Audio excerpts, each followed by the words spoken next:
都抬起来点啊，下台阶了。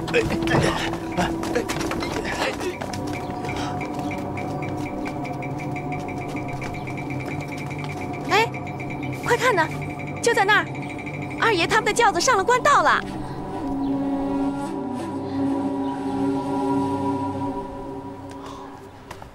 大人，这轿子里夹带不少。你盯着那边，我盯着这边。好。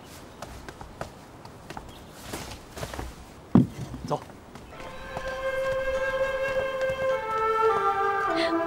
他走了，他真的走了，怕是再也见不到他了。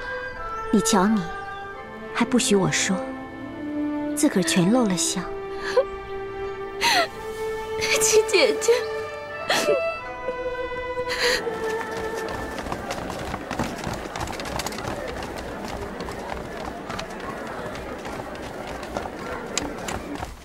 呦呦，幸会，诸位也来了哦，幸会。这是把后面的轿子引到前面来。哎，好久不见。那是谁家的轿子？那么气派啊！哈，知道那轿子里面是谁吗？那可是我姑父赵府的。哎，我说王仁啊，你家有这么硬气的亲戚，你也应该当主子的，何苦在安国公府上伺候别家的主子啊？你知道什么呀？我那亲妹子就是在赵府里面做管家奶奶的，不过我跟她关系不和，所以我才不去巴结她。哎呦，贝勒爷，京堂大人辛苦了。哎呦，不敢当，不敢当。人都到齐了，就差京堂大人你了。哦，是，请。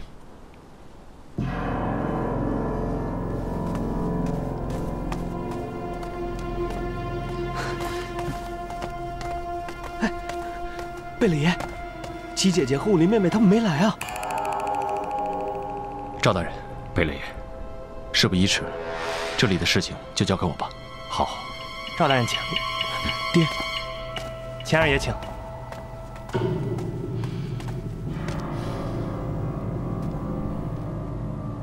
来，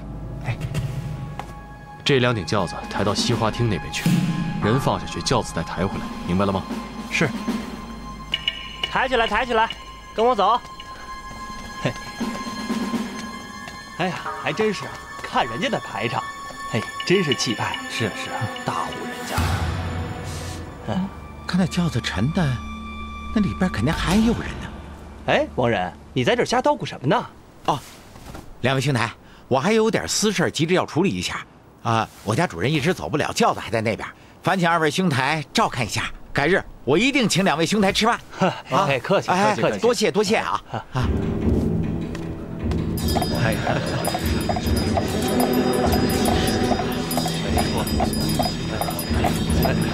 老爷，诸位大人都请吧。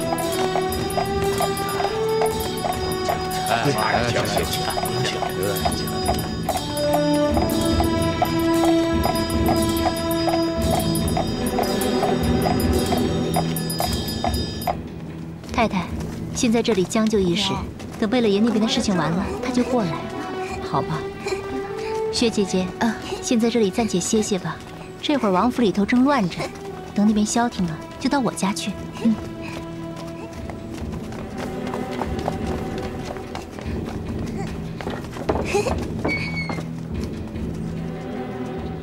李新王爷率开国8公之后人至明寿里，跪。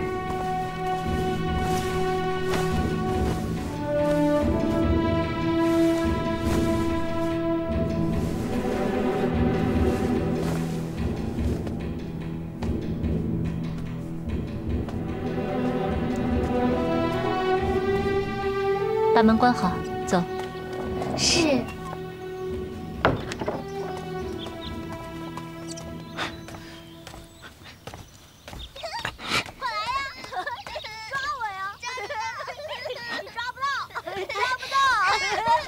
慢点儿，别摔着了，当心啊！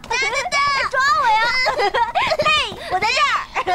乔姐，你就不能消停会儿吗？乔姐，乖，到姨妈这儿来。你看你们闹，我没闹，我带他出去玩吧。还是不要出去了吧？出去玩，知道都不让你们了。去吧去吧。太太不是也嫌闹腾吗？唐儿啊，就在门口玩，别跑远了啊。我知道了，娘。走。出去玩喽！得把门关一下。走，走。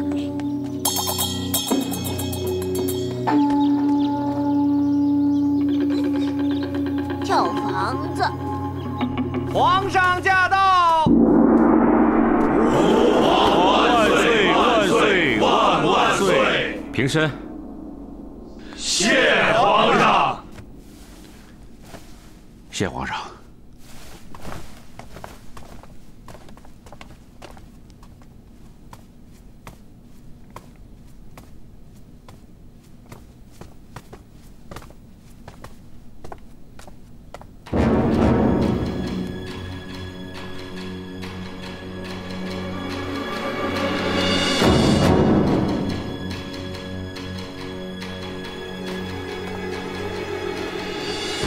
请皇上节哀。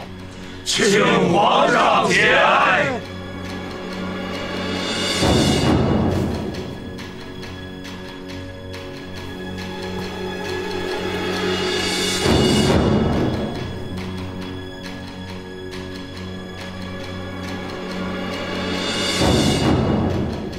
多谢皇兄，你专为脸儿置办明寿会。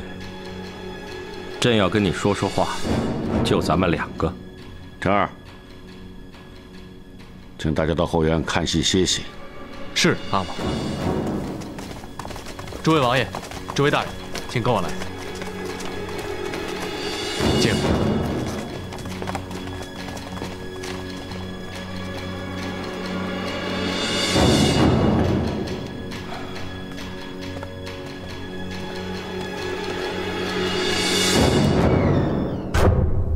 这里再没外人，朕赦免你僭越之罪。你我有话直说。皇上有此度量，大家都不必绕弯子，最好。头一件事，你搞出这个明寿会，就为让朕来，下帖子给开国八公的后人们出席此会，恐怕也有个说法吧？是。当年皇上登基之前，你我弟兄约定，皇上是否会禅位于我，以脸儿生死为凭。日后无论此事结果如何，请他们留个见证。见证什么呢？若结果是皇上禅位，他们会做出见证，皇上高风亮节，遵守承诺。若结果是皇上拒绝禅位，他们也会做出见证，皇上留恋皇权，有违前约。皇兄以为朕会不会遵守承诺呢？毕竟有关皇位，为兄不好揣测。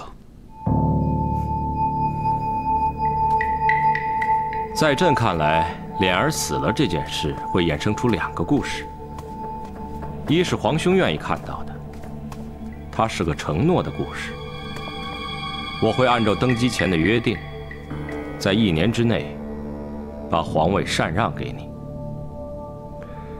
另外一个是个复仇的故事，因为脸儿是被谋杀的，朕要抓住凶手，揭发主谋，将他们碎尸万段。皇兄认为，若是凶手伏法，那个承诺难道还有必要兑现吗？除非这两个故事的主角是同一个人。难道不是吗？皇上以为这两个故事的主角都是我。脸儿死了，你便能得到皇位，所以凶手只能是你指派的，你就是主谋。这毋庸置疑，朕只是需要证实罢了。皇上以为你能证实吗？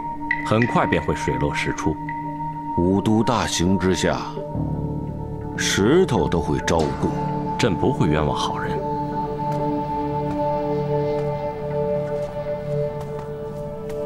朕只要让凶手伏法。可惜皇上以先入为主，认定贤德妃就是凶手，我必然就是那个幕后主谋了。皇兄这步棋埋伏得好深啊！皇上还真是个会讲故事的人，而且你总能让故事控制在自己的手中，按照预设的方向往前走。论年纪，我大你许多，可论心机，为兄我甘拜下风。可皇上果真相信这个故事吗？果真相信被你宠幸多年的皇妃，竟然是毒杀皇子的凶手吗？朕一定会查出来，你究竟用何种手段，逼迫他做出这种灭绝人伦的兽行？若是屈打成招呢？当年见证朕禅位承诺的，有2王2军机。日后贤德妃是否属于被屈打成招，朕也要2王2军机定夺，总会让你心服口服。若是2王2军机都被皇上收买了呢？皇兄这么说，天下事便没有天理了。这世上原本就没什么天理，只有强权。那看来，无论结果如何，你不会相信朕讲的故事，朕也不会相信你讲的故事。到头来，还是你走你的阳关道，我过我的独木桥。朕的脸儿，他的死，终归是朕的阳关道，不会是皇兄你的独木桥。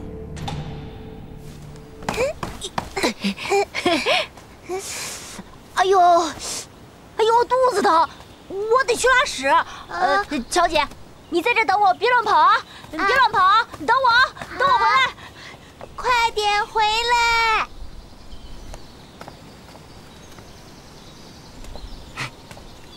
乔姐，舅乔姐，乔姐，舅舅，想舅舅了吧？想。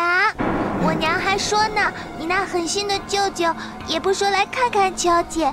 舅舅，你为何不来看乔姐呀？舅舅太忙了，今天好不容易有点空，舅舅这不就来看你来了吗？舅舅来跟乔姐玩。来玩嘛。好。对了，乔姐，舅舅问你，是谁带你出来的？乔姐是跟婶儿姨妈出来的，我娘说让我跟我婶儿姨妈出来避避。那，你娘有没有跟你说为什么要出来避避啊？舅舅该你跳了。哦，好。我娘说了，乔姐不懂。我娘说是怕吵架。对了，乔姐，你胳膊上绑的什么东西啊？是不是玩闹的时候摔了折了骨头啊？不是，是我娘给我绑上的，让乔姐吃饭睡觉都不许退下来。你娘啊，净弄些玄虚的，我肯定这里边没什么好东西。都是珠子，我娘说可值钱了。舅舅，你输了。舅舅输了，输了认罚。罚什么？乔姐要什么，舅舅就给你买什么。我要吃冰糖葫芦，好几天都没吃了。我娘不让我出去，可把我馋死了。好，你娘不给你买，那舅舅给你买，好不好？好啊！来，舅舅，我要骑大马。舅舅，骑大马了，快去！骑大马了。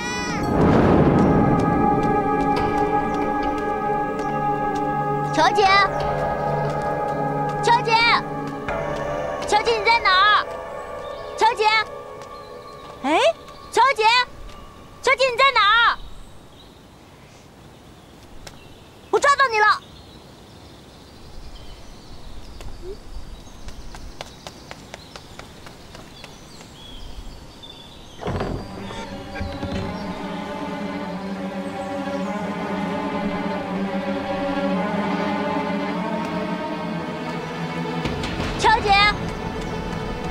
乔姐，你出来！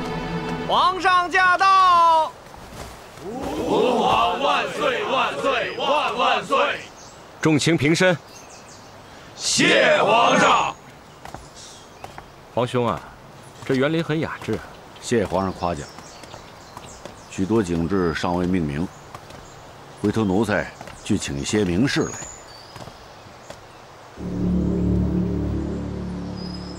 你这里便有个连诗的好手，又何必舍近求远呢？宝琴，皇上叫我。哎，快去！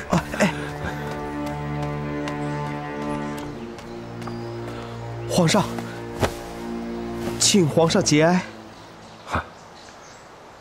朕的脸儿确实很喜欢你，可惜啊。皇上，我真的很想念他。脸儿在那往生的世界，想到你曾经跟他一起玩过，一起欢笑过，一定会很高兴的。起来吧。谢皇上。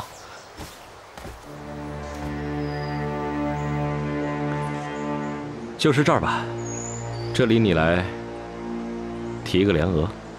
遵旨。等闲识得，秋神也。依旧去透，搞仙魂。这石亭有了诗联，那总还要有个名吧？就叫续晴亭。何解？今日为小皇子做明寿会，乃皇上的皇兄所主持，故唯有皇兄、皇帝、皇子、皇侄之亲情，方有此聚会。此其情一也。皇上亲历小皇子之明寿会，亲自念子之情溢于言表，感天动地。此其情二也。皇上要草民为此亭题额，皆因草民与小皇子曾有一面之缘，缘分便是情分。草民所能想到的唯有这个情字。草民但愿人间情意绵绵，永续不辍。好，你提得好。皇上，奴才请愿。皇上，这是奴才长子永琛。上前回话。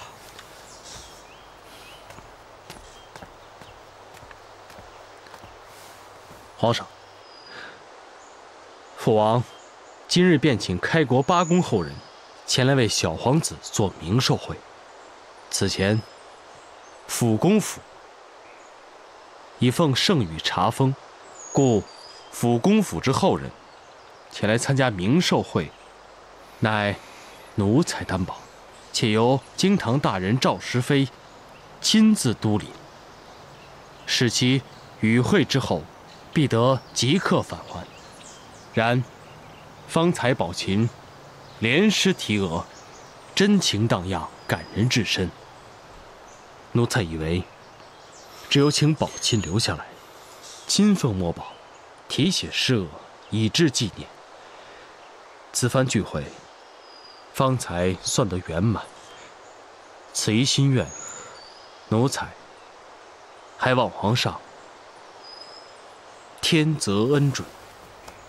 好，宝琴便留下好了。多谢皇上。恭送皇上。乔姐不见了！乔姐不见了！乔姐不见了！乔姐不见了！乔姐不见了！乔姐不见了！乔姐不见了！怎么会不见了？她去哪儿了？你快说，快说呀！我跟她在外面玩，我肚子疼，我就到林子里去拉屎。我回来就不见了乔姐，我以为她在跟我玩藏猫猫，可是我找啊找，怎么也找不到。定是你没好生找，我去找。乔姐，乔姐，乔姐，你这个爱签到的，叫你不要带人家出去玩，你看看，你把人家钱弄丢了是吧？你看看，我把你的皮给剥了。娘，这能怨我吗？我又不是诚心要把他给弄丢的。你还嘴硬是吧？啊，看我不把你的皮剥了！娘，找到了吗？乔姐，乔姐，乔姐，乔姐，乔姐，乔姐，乔姐，告辞。走好，各位大人，告辞，告辞啊，告辞。贝勒爷，告辞了。秦二爷这边的事情办完了，我便会送他回去。放心，放心，卑职放心。请。啊。你一个人在外头，诸事要小心，遇事不可造次。是，父亲。告辞，赵大人，走好。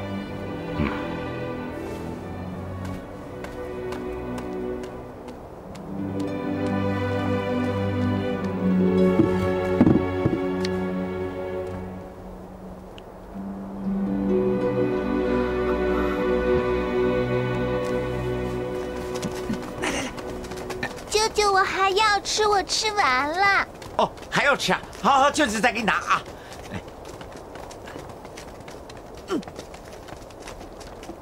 哎呀，舅舅是手里就剩一只糖葫芦了，不够你吃的，舅舅再给你买去，好不好？好。哎，别着急，慢点。贝勒爷，秦哥，怎么了，石姐姐？秦二爷可不得了了，娇姐丢了，娇姐丢了！你别哭，你别哭啊！十二姑娘，可是莲二奶奶的千金。别急，别急，只要人还没有出郑家庄，人就丢不了，我只能找到他。若是出了郑家庄呢？怎么会呢？这才只有半天功夫。那是什么？什么？没什么呀。啊？什么呀？贝勒爷，乔姐身上带着12颗洞珠，一旦被人觊觎，万分凶险。贝勒爷，寻找乔姐郑家庄这边就麻烦您了。这些轿子就要走出郑家庄了，我要跟过去瞅瞅。来，贝勒爷，一路跟着石姑娘。是。你告诉府里的，有一个5、6岁的小女孩走丢了，多叫些人给我撒开网，找到了本贝勒重重有赏。是。真贝勒，多谢贝勒爷。哎，乔姐，你看见了没有啊？舅舅，给我！哎，乔姐她会飞，她呀一会儿就飞到你嘴里去了。小心点。那好不好吃啊，乔姐？哎，我说王兄，这2个人一直跟着咱们干嘛呀？我的妈呀！哎，我估计同路吧。哦。啊，哎，刘兄，这有件事情麻烦你啊。等拐过这个弯呢，我要把我的外甥女啊，给她娘啊送回去。主子的轿子呢，你就多伺候一些吧，好吧？看你个大男人，也不是带孩子的料，早点带她回去找她妈吧。是，刘兄高见，高见啊，刘兄。哎。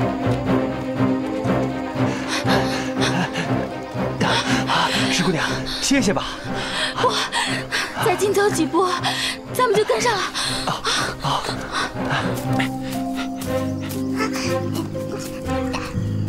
舅舅，我走不动了，乔姐，我们回去。哎，舅舅问你啊，你想不想你娘啊？想。那跟着舅舅，咱们去找你娘，好不好？好。来，舅舅陪你过去。来，好。小心点啊！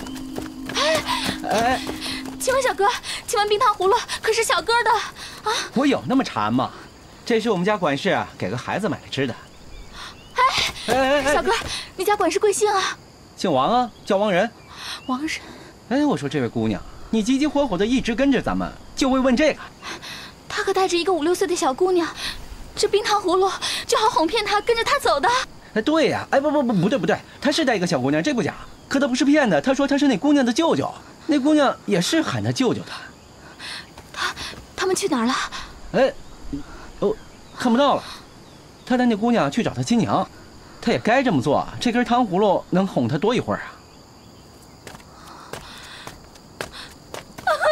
哎，姑娘，姑娘，你哭什么呀，姑娘？这位小哥，你估摸着王仁还会返回贵府上吗？他是我们家管事，他不回来还能去哪儿？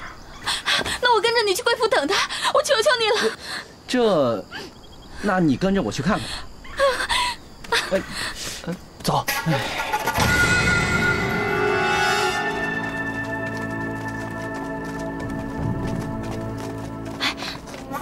这位大哥哥，赶紧你进去看一眼，王仁是不是回来了？还有乔姐是不是跟他在一块儿呢？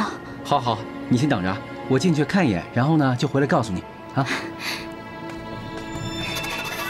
这位小哥辛苦了，你跟了我一路，你这就请回吧。告诉贝勒爷，乔姐我找到了，明儿我就领她回去。别介，石姑娘，这不还没见到人呢吗？也还得在这儿等着，不是吗？那小的就陪您一起等吧。这也太劳烦小哥了。再说，总要有个人回去报个信儿，免得那边也惦记着。就再等一会儿，听里边的人怎么说。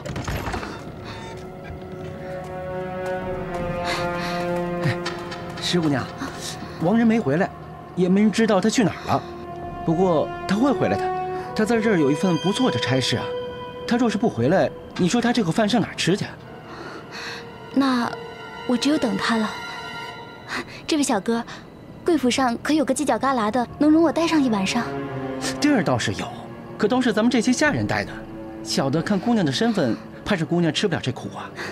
我也是苦出身，有个地儿容我待着就行了。好吧，这你就放心了吧。回吧，告诉贝勒爷知道，省得他惦记。那好，石姑娘，小的先回去禀报了，告辞了。请。圣旨下，赵石飞接旨。臣接旨。奉天承运皇帝诏曰：抚顺两府藏匿你家罪产一案，朕恩出阁外，未予严办，彼其自查自缴而已。然赵府始终敷衍，以为君上可欺，不妨轻冒贪渎，是可忍孰不可忍。今特谕赵石飞，作速将抚顺两府查抄在案，其家产眷口一律变卖充公，绝不宽待。经此，臣领旨谢恩。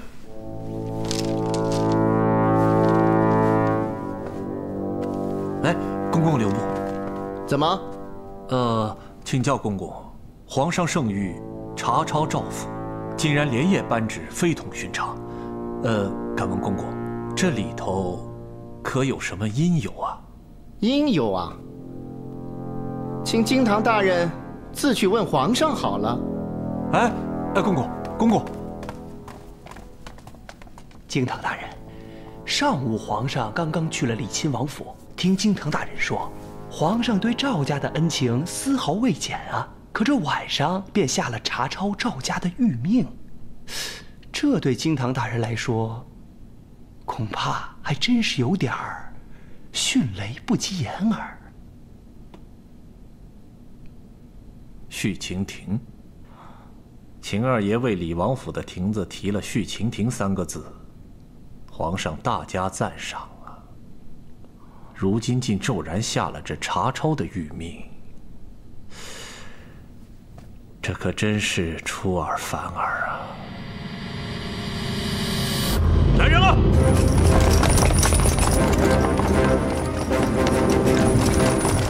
奉上谕，查抄抚顺两府，凡朝廷命官，一律免官缉捕，加号伺候。两府男女人丁，不拘身份大小，一律拘押在案。自上谕查封后失踪人口，奉本金堂手令，火速通缉，即获归案。去报告。遵命。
叔，二叔，带走！二叔，快点啊！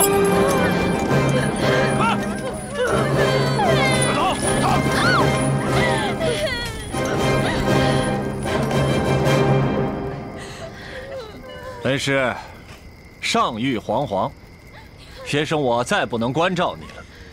可是让恩师带着这么重、这么长的枷锁，学生我真是心疼啊。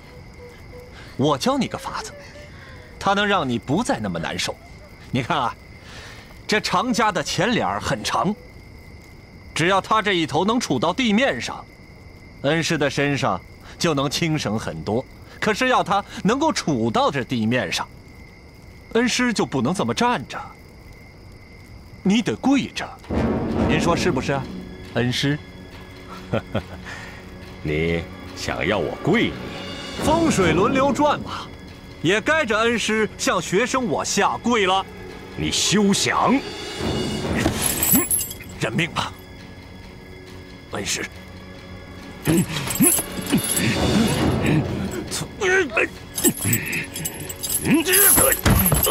老爷，二叔，从现在起，抚顺两府都是学生我的喽。这一天我想了好久了。畜生！你这个忘恩负义的小人，你不得好死！都给我听着，白天嘛，就让他们都给我在这儿跪着，啊！这晚上，来，把他们关到那里边去，啊！我这办公的地方就只好全当监房了。都聋了吗？这不是晚上吗？关进去，关进去！是。都好，走。怎么，京堂大人不办公了？这地界儿憋屈死我了。早就该换个地方了吧？难道京堂大人您要在这儿办公？子生，你是不知道啊，当年我不过是一个私塾教师，学生嘛，啊，就是那个如今已出落的仙女一般的萍萍姑娘，后来还是林如海，就是萍萍她爹，把我介绍给这位赵府大人，请他老人家提携提携我。跟你说。他老人家还真是够意思，不到2个月的时间，就帮我谋了个顺天府的肥缺，从此他老人家就是我的恩师喽。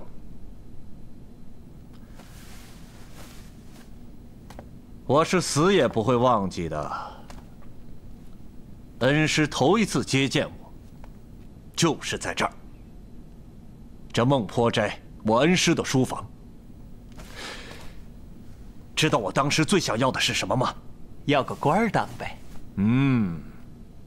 我当时想的是，什么时候我也能拥有这么宽敞雅致的书房啊！感情京堂大人不是天生的官迷啊，倒也曾经有些雅趣。你嘲弄我？不敢。随你怎么想。我曾经梦寐以求的这个书斋，如今它是我的了。可不知怎么的，如今我为什么一点都不激动啊？大人的梦想早就变了，一个书斋，何足道哉？能看看啊，我恩师整天这都看的是些什么东西？子曰诗云，道德文章，管个屁用！换了，全都换了！你，我任命你为查抄赵府的总监。你知道我最喜欢什么？我要你把本京堂喜欢的好东西全都给我弄过来，全都摆在这上头。可有些好东西，怕不是那么好找。禀京堂大人，莲二奶奶带到。好找，有了莲二奶奶，什么好东西都能找得到。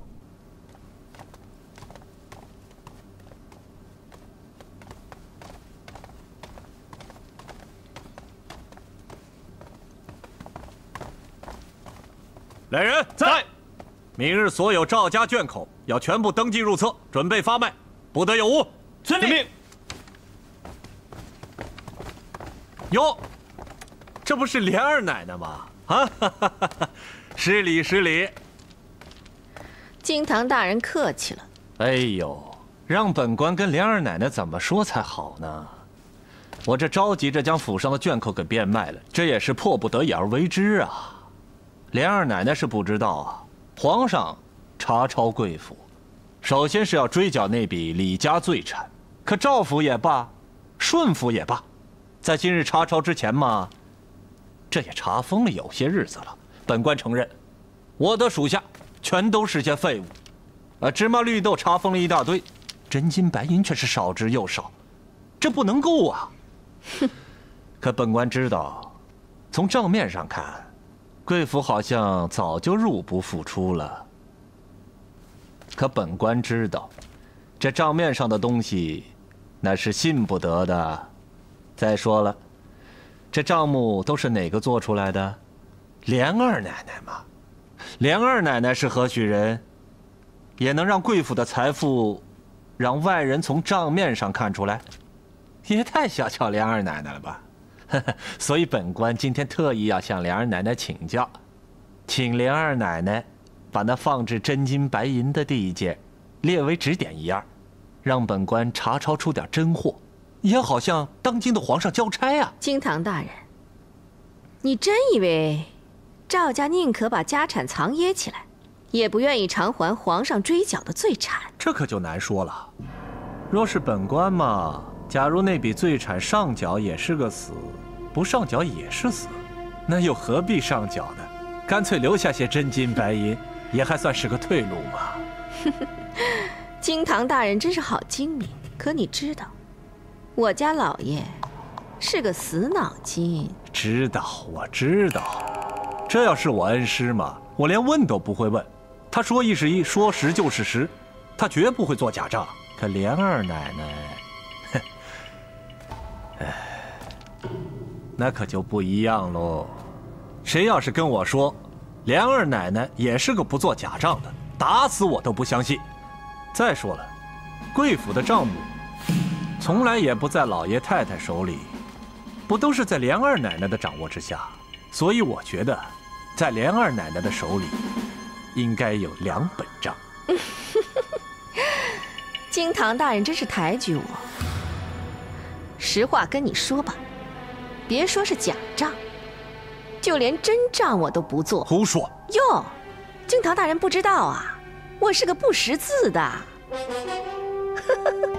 哎呦，怪不得呀，怪不得查抄出的那些账册，果然都是贵府各处房产事务，还有各银库的收支账目，确实没有莲二奶奶的手迹。哎，可他们都说，除了这些账目，还有1本账都在莲二奶奶的脑子里。起初我也不明白，也没深想，便以为莲二奶奶的手里还有1本账。哼，原来是本官弄错了。莲二奶奶的手里是有1本账，可这本账，它在莲二奶奶的脑子里。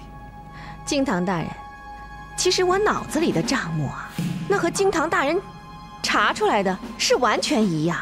不信，你可以核对。不信，本官不信，打死我也不信。本官也知道，莲二奶奶脑子里的东西不是那么好揪出来的。这样吧，咱俩做笔交易总可以了。